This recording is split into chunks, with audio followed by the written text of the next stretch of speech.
ஸ்ரீவில்லிபுத்தூரில் இருக்கோம். திருவாடிப்பூர மகோத்சவத்துக்கு கொட்டகை ரெடி ஆகிட்டுருக்கு. இந்த இடத்த கொட்டகைன்னு தான் சொல்லுவோம். கொட்டகை பந்தல் மண்டபம். இன்னும் தெளிவாக சொல்லணுன்னா சிங்கமாள் கொரடு. இந்த இடத்துல ஆண்டாள் ஏழி டெய்லி ஏழி மத்தியானம் திருமஞ்சனம் ஆகும். ரெடி ஆகிட்டுருக்கு. பெரியாழ்வாரோட மிருத் சங்கரணம் மண் எடுக்கிற வைபவம் இன்றைக்கி தொடங்கியிருக்கு.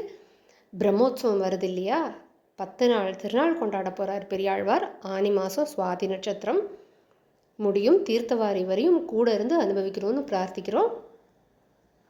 மிருத்சங்கரண வைபவம் நடந்துட்டுருக்கு பெரியாழ்வார் சன்னதியில் வச்சு. நாளைக்கு அதாவது மற்றவாளுக்கெல்லாம் சேனை முதல்வர் புறப்பாடு இருக்கும் இல்லையா, அதாவது ஆண்டாள் வடபத்திர சாய்க்கெல்லாம்.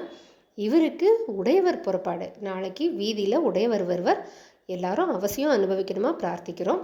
சமயமெல்லாம் நம்மளால் சொல்ல முடியாது. கோவில் கைங்கரியம் கேட்டு தெரிஞ்சுன்னு அவா அனுபவிக்கணுமா பிரார்த்திக்கிறோம்.